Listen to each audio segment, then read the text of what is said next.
You're listening to the Renegade Blitz podcast, a podcast for Steelers fans by Steelers fans. Follow us on Twitter at Renegade Blitz, read articles on renegadeblitz.com, and like us on Facebook. And welcome back to the Renegade Blitz podcast. I'm Ty Polk with Chris Ward and Brandon Walker. And guys, it's time to talk about, well, maybe a loss that could be the beginning of the end for the Ben Roethlisberger era with the Pittsburgh Steelers. And to talk about that loss against Cincinnati, I don't even feel like mentioning the score. It's just too hurtful. Guys, I think we could start this off, and let's not even waste time with this. Is this the end of the Pittsburgh Steelers as we know them? I think it is the end for Ben Roethlisberger, I have to say. And, it pains me to say that because, 18 years it's been Roethlisberger's dedicated, everything is, blood, sweat, and tears for the Steelers organization. But I think it's time for him. I think he'll play this game, play the year out, obviously, if he doesn't get injured. But I posted this question on Twitter earlier about, the Giants, they benched Eli when they did it. Why can't the Steelers do it for Ben? I mean, no one's undefeated against Father Time unless you're Tom Brady. So if Roethlisberger continues to struggle, I think they might have to look at Mason Rudolph and Dwayne Haskins. I know some Steelers fans might disagree with that. And I know there's a lot of other issues. The offensive line is, abysmal, and they have no running game, which, leads to the offensive line. And, Matt Canada hasn't been all that impressive either. But I have to question is Roethlisberger holding Canada back? Is this really the type of offense that Canada wants to run? Well, the answer is it is over. He needs to be benched. If they don't win, I think if they don't win next week, they should bench him. And I'm going to tell you why. If the standard is the standard for Pittsburgh Steelers football, why should he keep it? Are we running a charity or are we trying to win football games? Ben Roethlisberger in 2021 is a charity. Starting him. And also in 2011, you're winning games. 2016, you're winning games. It's a charity. But the question is, does Tomlin have the intestinal fortitude to do it? No, we understand what word you were going to say at first. We got that at first, but it is a question that you can ask. And I don't know if you can give... but that's different. That's the quarterback of a team. And there's a situation where I get the big picture. It's like, moving on to a quarterback, unless you don't have the guy, is probably the scariest thing you could do as a franchise. And let's not forget, the Steelers did that with Terry Bradshaw. And let's face it, nobody really remembers the 80s in terms of Steelers football. Do you guys? Because I've never really heard of the 80s outside of Rod Woodson was drafted here and a guy named Bubby Brister. And also the Steelers thought about some defensive tackle that got hurt in a car crash instead of Dan Marino. The 80s were rough years for the Steelers. Louis Lips, you think of. There a lot of tough years there for the Steelers. Really the only decade since the 70s where they've struggled. But that's why I'm worried about, the 2020s. I hope that doesn't become it. Man, it's tough to find a Hall of Fame quarterback. Trust me, in my hometown, I've been looking for a quarterback for about 30 years. It's rough. Chicago Bears has been looking for a quarterback since forever. They never really had a quarterback. The last guy is what? Joe Theismann? And even then, it's about 30, 40 years. And even with that, they won Super Bowls with guys coming off the deck, basically. You had Mark Rippon. Doug Williams. Thank you. But we're not talking about them. We're talking about the Steelers. And should Mason Rudolph start soon? I think he should. Is he an elite quarterback? No, but can he do any worse than Ben at this point? Yes, because when you think about it, with Mason Rudolph, no offensive line like this. Maybe if they gelled, you have a chance, but I don't want to go through that entire song and dance of trying to find an offensive line that could gel in front of Mason Rudolph. Maybe if they had a running quarterback, I'd probably be more happy with the Steelers if Josh Dobbs were at quarterback, honestly. Maybe even Dwayne Haskins, but Dobbs is injured right now. And there's so many things that people are trying to put on for the Steelers with the next quarterback, the bridge quarterback. And there's so many things you could talk about. The history, they passed up on Joe Montana. And that could have been a nice bridge quarterback. Certainly something better than Neil O'Donnell. Might have actually won them that Super Bowl. Hold up, talking about Joe Montana got drafted in 1970. It would have been a super bridge quarterback at that time, but still, that gives them. They probably beat San Diego. They beat San Diego. No, I'm talking about Joe Montana back then, because there was a what if a long time ago that Joe Montana could have realistically been the Steelers quarterback over Kansas City, and that would have at least got them into San Diego over San Diego that last year. And they're not winning against that 49ers team, but they definitely would have had a running shot against the Cowboys. But that's another thing that we could totally talk about. Who's the bridge quarterback? That might be the guy they're looking at next week with Aaron Rodgers, but even then, I doubt that. That ain't happening. That's not happening. No longer happening anymore. But there's a lot of things you could talk about in that thing. But let's move on now to the offensive line, and that's the big piece that you wish that if they were going to go all in with Ben Roethlisberger, maybe they go without Najee Harris and sign in those offensive linemen. But people forget, I'm just putting in the right timeline right now. Some of the offensive linemen that they would have wanted at that time, Tevin Jenkins was the guy. He's hurt now. With this offensive line, it's clear nothing's going right.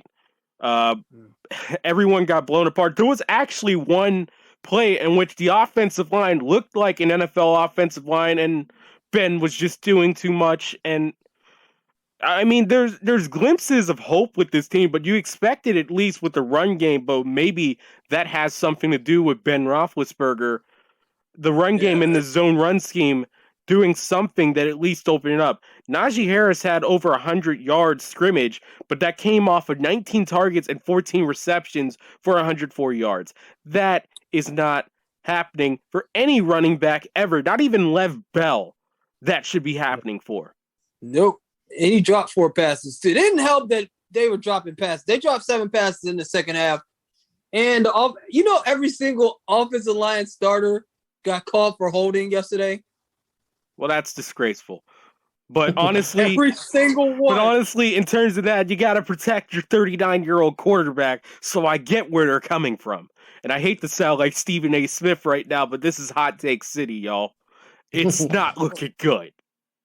It makes me wonder the Adrian Clem hiring too. All offseason we heard about how he was going to bring this nasty demeanor and he's going to implement it into the offensive line, and it hasn't shown. I mean, they get no movement. It's like all the yards that Harris gets is just on his own for the most time. I know there was a few setup blocks that were well done yesterday, but for the most part, it's usually he's getting tackled in the backfield. And then trying to go in and just pound it and get 3 to 4 yards.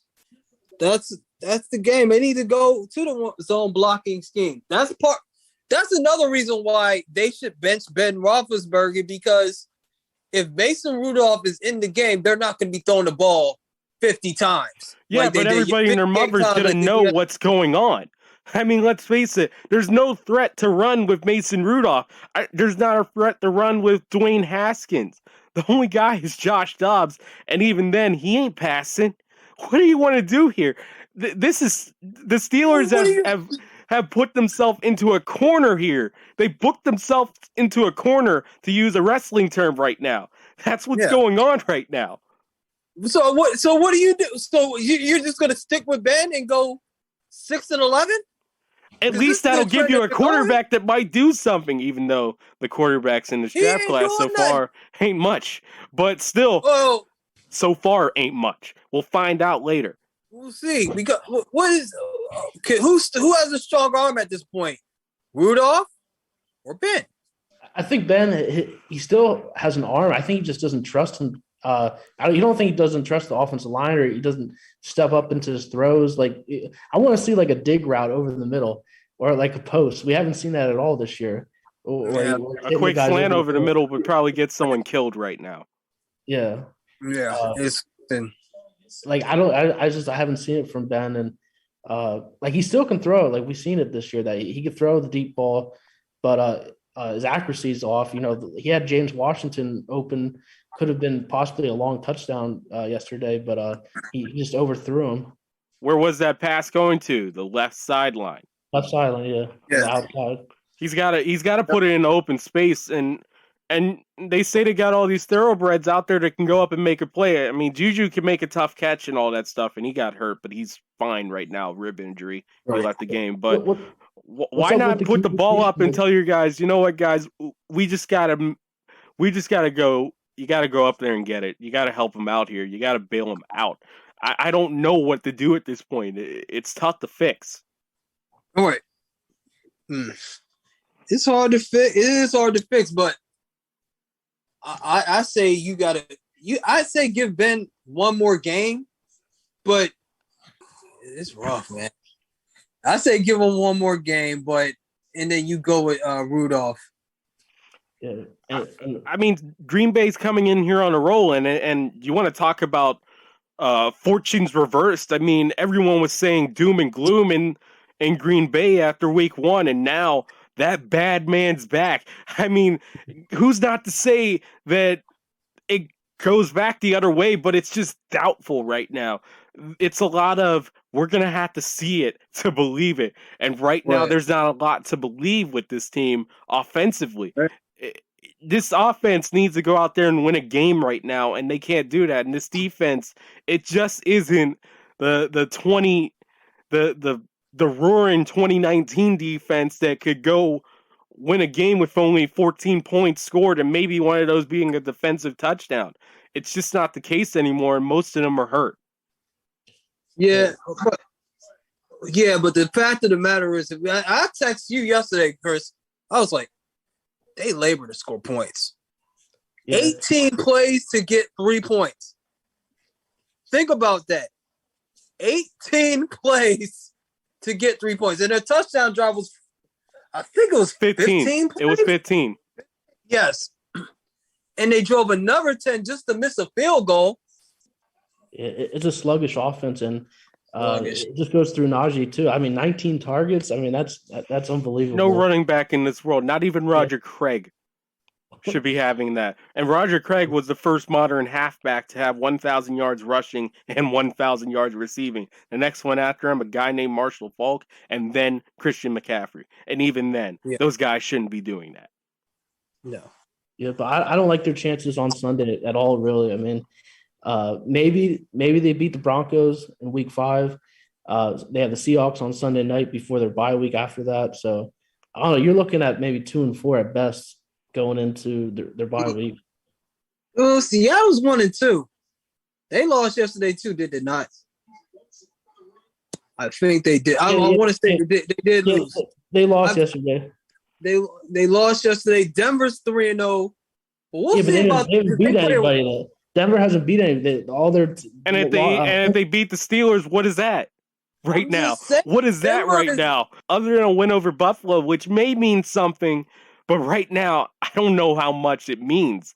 It just means that maybe they can have one last like they can wrap them up. It's not like they're facing Green Bay though. No. That or Aaron Seattle, who has Russell Wilson and stuff, and Tyler Lockett, DK Metcalf.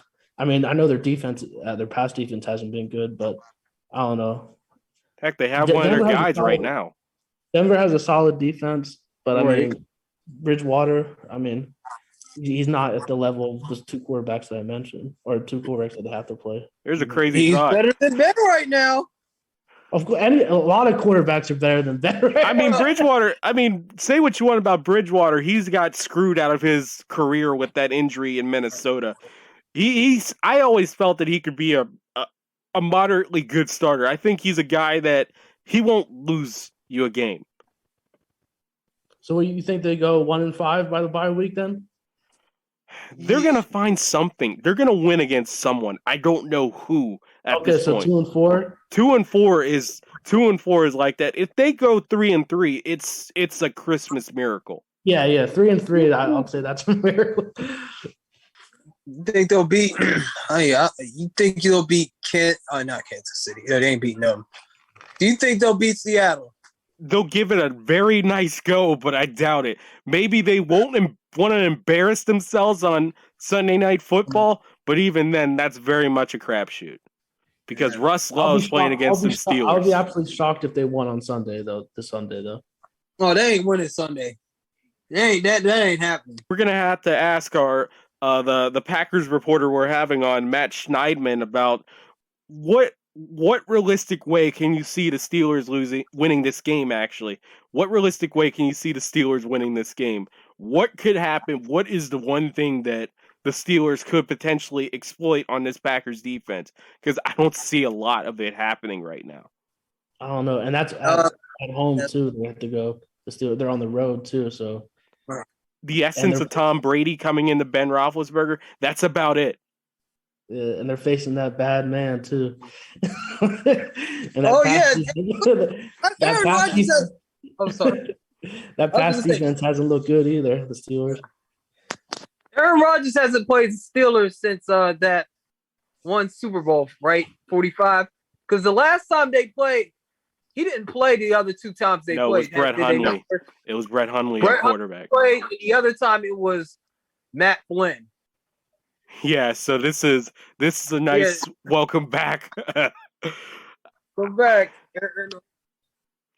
If Green Bay didn't drop the ball so many times, that probably would have been the best quarterback performance in Super Bowl history. The way he was swinging it that day. Oh, it still was pretty good. Didn't he win the MVP, or was it Matthews? He won the MVP, but he could have gotten a lot more. The receivers left a lot of plays on the table that game. But what up? Well, I don't want to harp back on bad memories. I'm sorry. But anyway. Everything's a bad memory right now, so don't worry. But yeah, it's rough. But how do you guys feel right now about the defense? Do you think the defense could return? Yeah, they got to get healthy. Yeah. And I think they'll have TJ Watt back and Alex Highsmith, so that should help this week. Right. At least Watt, because he was limited last week, so I would imagine that he'll be a full participant this week. Yeah, we're burying the lead here. The 75-game sack streak for the Steelers ended in obscurity. I mean, it was the type of game you expected it to happen, really. Yeah, they had in there, Jameer Jones in there. I mean, that's asking a lot for him to step up in that situation. And Melvin Ingram, but he needed to have a big game there, and he really, he got called for, a horrendous roughing the passer penalty, but he also had a terrible missed tackle on Tyler Boyd on that 17-yard catch and run touchdown to open the scoring as well. Yeah, right. So they didn't step up. Let's talk about that roughing the passer play. It's a really sad league right now whenever a guy literally just gets nicely told to sit down, and that's a roughing the passer penalty. I hope the next quarterback the Steelers gets those penalties, because, man, that would make a hell of a lot of a difference. But we're talking about the defense, so that's neither here nor there. But, man, don't you wish you could get those calls every once in a while? Yeah, I mean, I just don't like it. It's not the football that we grew up watching, and especially not the football that back in like the 70s and 80s. Oh no! I mean, I can respect the game moving to a much safer lane, because of course that's important. You want guys that actually have their brains intact. There's just certain calls right there that, I'm sorry, someone has to look on there in the booth and go, that's not a penalty, take that back. I know I don't want booth reviews for stuff like that, but that's something where you have to look at it and go like, come on, man, really? Yeah, they have it in college. They have it in college football. So I think it's going to go to that way, Ty, for real. But getting back to the defense, I mean, do you think they could be an elite group, getting back to being an elite group when healthy this year? Well, they need the offense to have long drives that come away with something to at least give them a breather. They can't go 3 and out in the first half every single time. And honestly, you want to talk about a Tomlin special, that's a Roethlisberger special, but we're still focusing on the defense. That's the one thing they have to do. There has to be sustained drives early that would help that defense out. Like, get them some when they need a breather, go on a long drive. I mean, I know TV timeouts help out a lot, but I mean, this is just ridiculous right now. Yeah, but the offense do go on long drives. They went on an 18-play one drive. Well, not morale-killing drives, at least. Oh yeah, like you mean like dropping the pass, like stealing drops, or miscommunications on offense, or drive-killing altering penalties. Yes, and what they need to do is try to get a big play somewhere. They need to get a 3-play drive splash plays. That's their issue. If they have all these horses on offense, we're supposed to talk about the defense, but the only real problem with the defense is injury. So everything is going to revolve back to the offense. But they need big plays. They need splash plays. They got to find a way to get it. Yeah, Fitzpatrick missed an opportunity on an interception that would have put them in plus territory going into the end zone there. That's one play. But, of course, for the second week in a row, another take off the cap touchdown score for the opposing team. This week it was Jamar Chase. And now, once is a problem, twice is an issue. But if you really think back to it with that Buffalo game, there was a misplay to Emmanuel Sanders that probably should have raised alarms, and now definitely with the last 2 weeks has raised that alarm. Yeah, they got to keep a lid on it, as Tomlin says. I mean, they got beat with that Ruggs touchdown for 61 yards, and Chase beat Pierre there, and Pierre has really struggled so far. There was a lot of people were thinking he was going to do some big things this year, but that was a great catch by Chase, though. I mean, he's like 30, or he has 4 touchdown passes that were 30-plus yards so far this year. It's just, 4 total. Yeah, 4 total. He has 3 30-plus yard touchdown passes this year, which is just incredible, in 4 total. So, the Bengals, they got their – I think they made the right – I think people are not going to question their decision there to draft him instead of an offensive lineman. Yeah, especially with the way they handled the patchwork pass rush of the Steelers. Of course, you want to see a real pass rush get in there because, as we were told, the Bengals were having trouble protecting Burrow, but you'd think that was just a perfectly fine NFL offensive line on Sunday. Right. Well, he did. So he did say that a lot of it was execution on other areas than the offensive line. So it would suggest that they were probably better than it, but they look, and them drafting Chase instead Sewell was on the board, just like exasperated, highlighting how bad they really are. But they could be a good. They still look like a functional line. The guy that they talk about, who started at right guard, I think he got beat He got beat one time, and I think he committed a penalty. But other than that, I think he played pretty well. You didn't hear him that much. They're going up against the JV defensive line, though. I mean, they need Tuitt back too. I don't know. A JV defensive line with Cam Hayward out there. Yeah, that's at least that's at least varsity for high school. High school, maybe college, but this is the pros. Yeah, that's one player. Yeah, I mean, you have Isaiah Buggs and then Jameer Jones, and then they had that other guy, that Tuzar guy. What was his name? Now he was logging a lot of snaps too at outside linebacker. Yeah, but still, hey, you get paid, so you got paid to perform. Yeah, like John Thacker says, I don't know. His name was Tuska, that guy from North Dakota State he played at. Oh yeah, that was because Neil was going crazy about 2 North Dakota State guys plus Carson Wentz. So yeah, I mean North Dakota State stand up, but still. I mean, I'll trust North Dakota State as a quarterback factory. I don't know about linebackers, but hey, they may be good there as well. But I don't know. What else can we talk about here? Can we talk about something positive at the very least now, guys?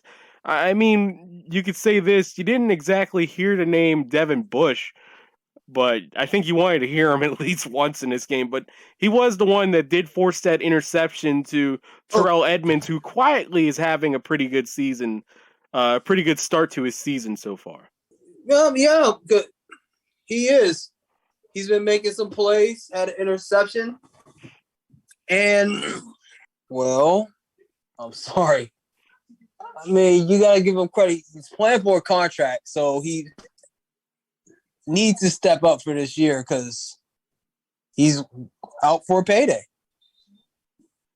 It was the first interception for the Steelers this year, so that's a nice way to get your season started off. But, yeah, there's a lot of situations where the Steelers just need a little bit more. I think passes broken up is probably something that could help out right now. Yeah, I think they need more from Bush. He had two total tackles, and for being the 10th overall pick, I think they just need a lot more from him. Right. The run defense wasn't all that great either. I mean, Mixon put up 90 yards, average 5.0 yards per carry. I mean, I think that defensive line played a part too in that happening. But watching the Bengals run block, I was like, man, I wish the Steelers can do that. And Mixon played a lot of great vision too. To quickly get back to the offensive line, I think the problem with the Steelers is like the first level isn't exactly good right now, but when they get up to the second level, they're able to do something. I guess that's the zone part of the zone blocking scheme. Yeah, right. The continuity and stuff, I think they're still trying to develop that. And, hopefully over time that happens. I mentioned they have to be patient with this offensive line, but they need to figure things out quickly or it's going to be a long season. You do have a 5-time Pro Bowl guard on your roster, on your line, and you got 2 rookies. Rookies will get better over time. I don't know how much better they'll get, but I think they can't get too much worse. I think they can improve over time. If they can gel, you might have something there. Yeah, I mean, Chuks Okorafor, I'm not really high on at right tackle. But Trey Turner, I think his best years are behind him. And then Kendrick Green. He's 28. Yeah, I still think he wasn't good when, Pro Football Focus had bad grades on him the last 2 seasons. Wasn't he in Carolina or something like that? Or no. Yeah, he was in Carolina, and then he was with the Los Angeles. Chargers. I was going to say San Diego, the Chargers. You can put him back in San Diego. No, don't do that. He didn't grade out well last year, and then each season, he's declined in that area. But and Kendrick Green, he's very raw. Like he didn't start many games at center in college, so he's a better run blocker than he is a pass blocker. He's really struggled in pass blocking so far. Yeah, that's the one thing that needs to be improved with the Steelers. And even Kevin Dotson hasn't been good either. Who was supposed to be their best offensive lineman. And then at left tackle, Dan Ward Jr., he's a 4th-round pick, a rookie too. So, there's going to be struggles there. Here's who's available. Here's who's available out there in free agency. Yes, you've been talking about the Mitchell Schwartz out there for Kansas City, but there's also Russell Okung. Yes. He's a vet too. He's injury prone too. That's the reason why he's been out there so long. And plus, who knows what you could get with continuity. Right. It's always about continuity. Those are the best 5 guys that you have right at this point. So you just got to hope for development and having them congeal along the lines. But you were saying, Chris, earlier that do you think that he's holding Matt Canada back? Yeah, because I don't know. I think Canada needs a mobile quarterback, and they're not doing a lot of the pre-snap motion stuff. So I'm wondering if Ben's like, hey, I've been here 18 years. I'm a future Hall of Fame quarterback. Yeah. I mean, this is your first year as the offensive coordinator in the NFL. I'm going to do things my way. Exactly. That's the point I was trying to get you to get. He is doing his own thing. I bet you he is calling plays and making audibles at the line. I bet you that he's doing that because he wants to do what he want to do because that's how Ben is. And I bet you he doesn't want – I bet you like Canada probably wants to pound the ball with Najee Harris. But that's not happening. There's a level of pounding you can only do whenever you're down. So of course that's one thing you have to go with. But yeah, the team basically runs probably a lot of the same sets. You could probably if we put Max on the case, he probably could trace most of that stuff back to Haley, maybe even Arians, most of the stuff they're doing out there. Because when you really think about it with Ben Roethlisberger and his passing stuff, remember the low curl routes? They used to be like another Steeler staple for a while. Low curl and goes. Things like that. There's a lot of things that probably you could point back with that offense that goes back a long while. He's just trying to run the greatest hits out there, trying to make something, and sometimes it works, sometimes it doesn't. But one thing there's to talk about with the offensive line, Zach Banner looks like he's ready to go. It looks like he might get the opportunity to start in Green Bay. And it's a lot of things to put your hope on a guy that played maybe about 3/4 of a game last year as a starter. But at this point, you're just trying to hold your hope on something right now. And coming off of ACL, that ain't good. Yeah, you're better off with the 5 guys you have and hope for the best. You see, what were these 2 rookies, Green and Moore, projected to be? What type of players were they projected to be? I'm not an offensive line expert. And another question for you, Chris, because you're the PFF guy. How does he rank amongst quarterbacks in the NFL right now? Can I say something real quick? Yeah, go ahead. I was in a space last night with Jared Bailey, who does Steelers stuff for Pittsburgh Sports Now. One thing, he had a guy in there from San Francisco that said they thought that Dan Moore, at least for the 49ers, billed more as a left guard than a left tackle. And that just sounded absolutely weird, considering how much we've learned about him since then. But I don't know. It's how different teams grade him. And, of course, with this scheme, I think probably more edges out more as a left tackle in this scheme, but in other schemes might be a left guard. Who knows? Yeah, he's definitely he looks a little slow-footed out there. What? He looks a little slow-footed out there for a left tackle. He doesn't like playing on the right side. I know when they tried him out there, he said he was like, yeah, I feel more comfortable on the left side. So I don't know, man. They have a lot of issues, and Banner, like, obviously, like, I don't know what happened with his, like, he tore his ACL in week 1 last year, and then he's still, like, I don't know if there was an issue with his surgery or something. Or, like, obviously I'm not a doctor, but I don't know what happened there.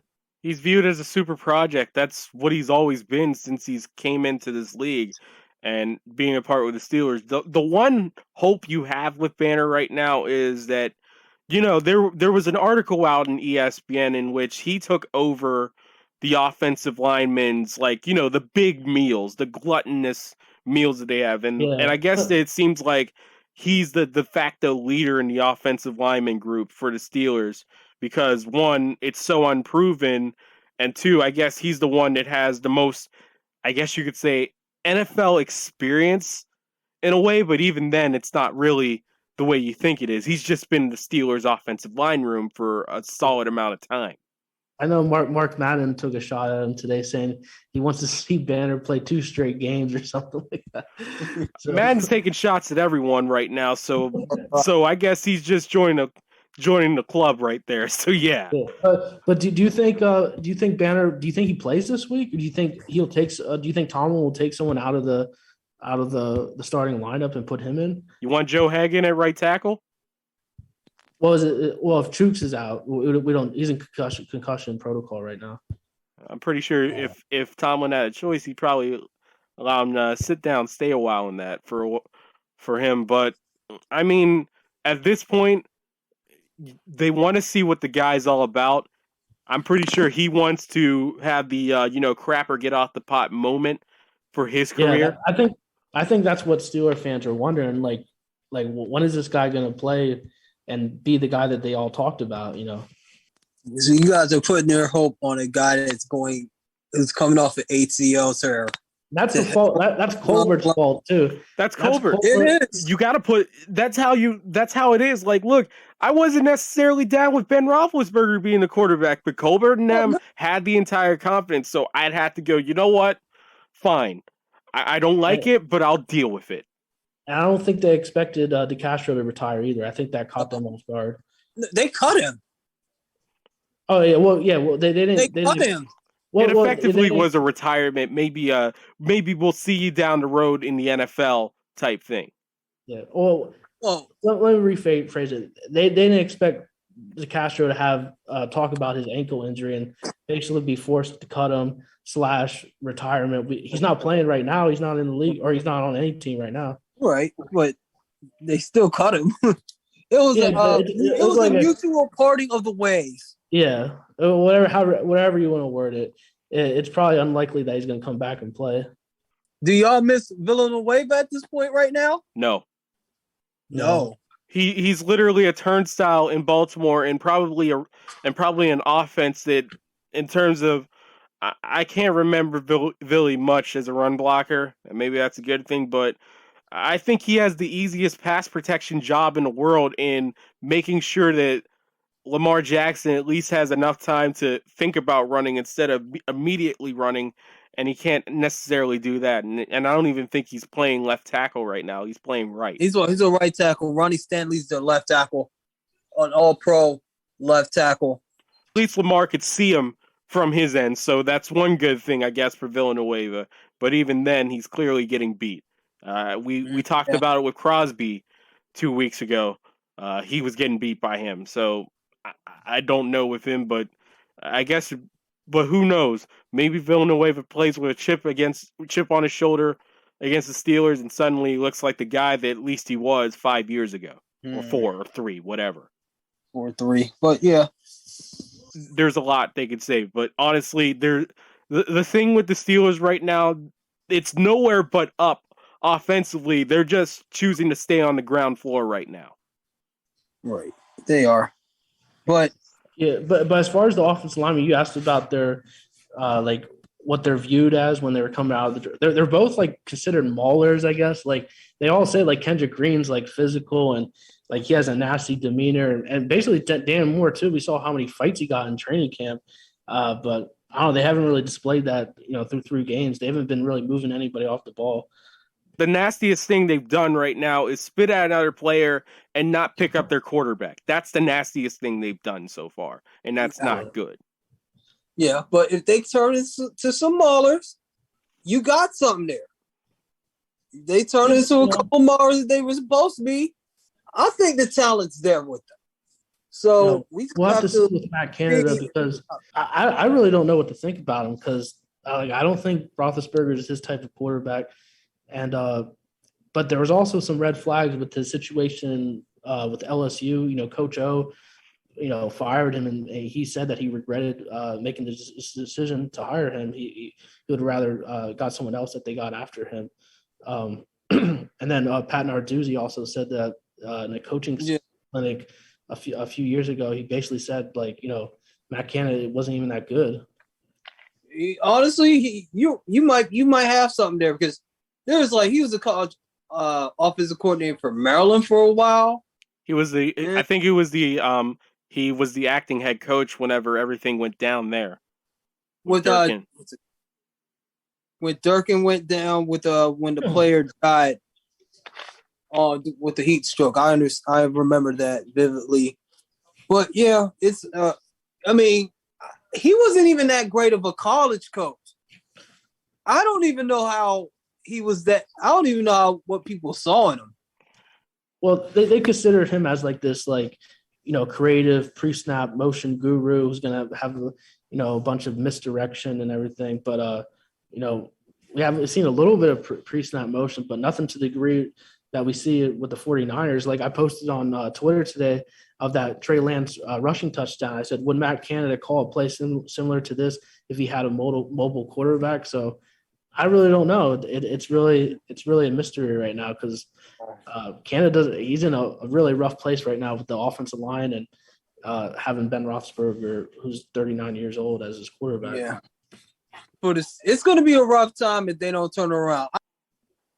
I don't know, man. It's not looking good. I can't. I think Ben's done.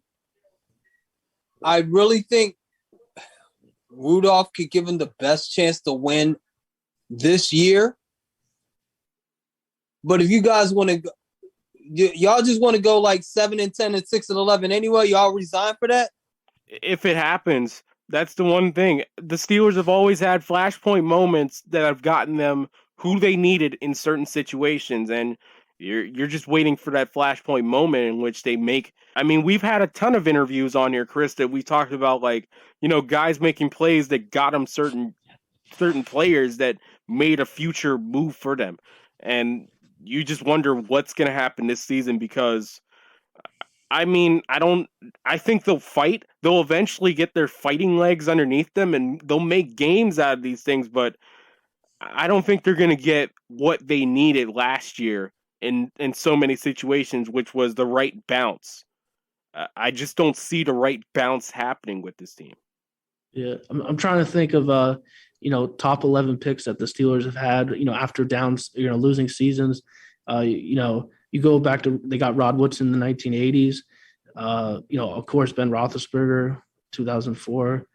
Plaxico Burress, was another guy in 2000. But I mean, they could have a top 10 pick this year if things start to really go sideways.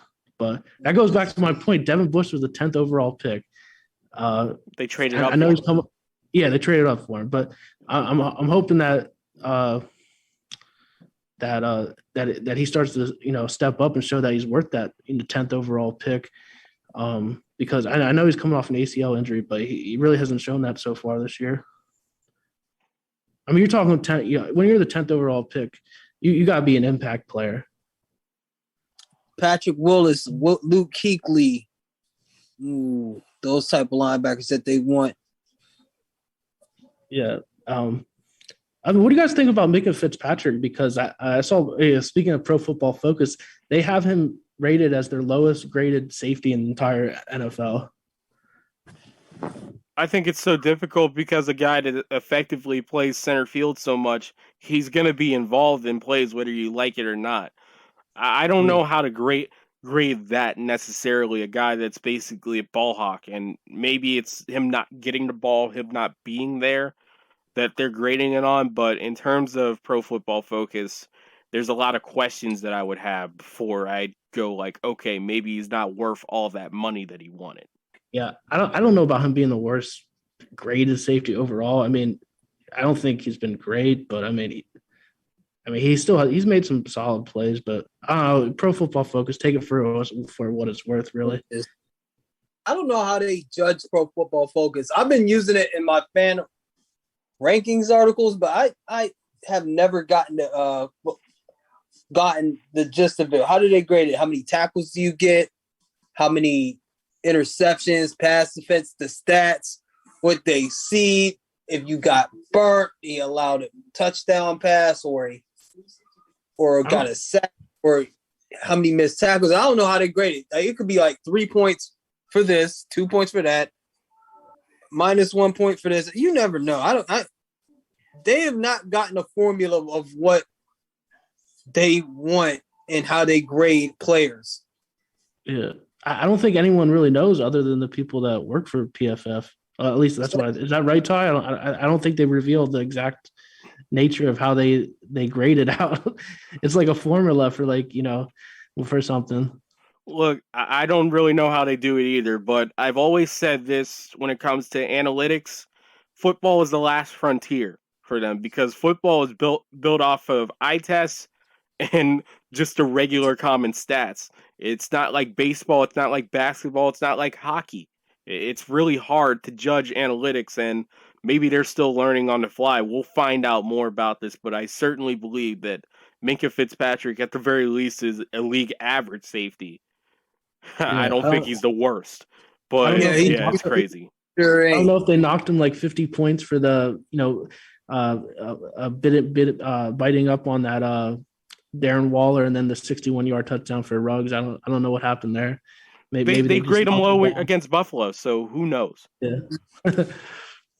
No, is he the lowest graded this season overall? Yeah, this season through 3 games.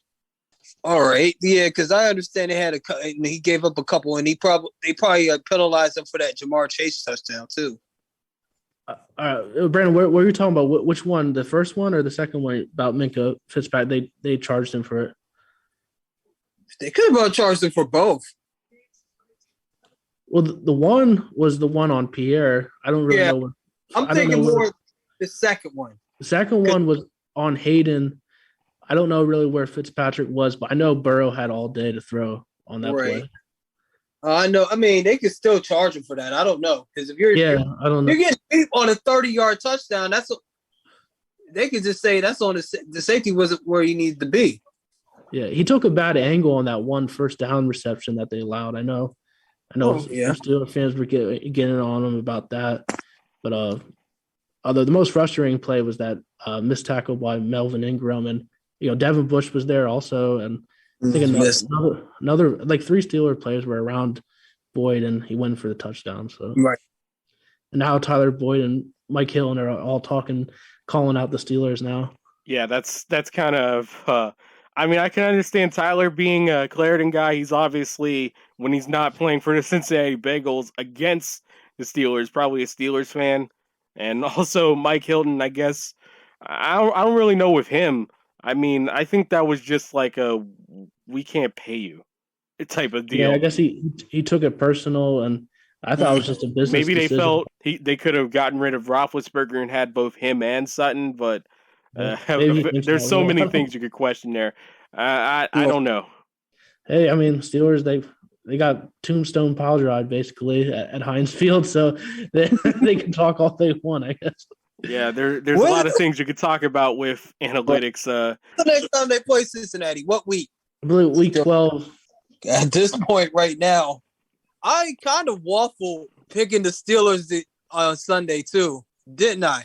Yeah, I had a pregnant pause. I actually did. I was like, if I had any intestinal fortitude, I'd pick the Bengals, but I didn't. I mean, I had the most pregnant pause ever, so trust me.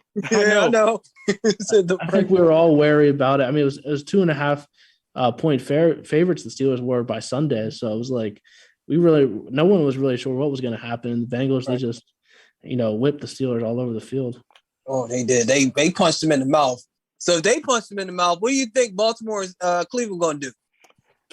We'll talk more about that when that bridge comes, but I can say with confidence we're going to be picking against the Steelers this weekend. But we'll talk about that more whenever we have Matt Schneidman from The Athletic. He covers the Green Bay Packers for our preview podcast this week, so be sure to stick around for that.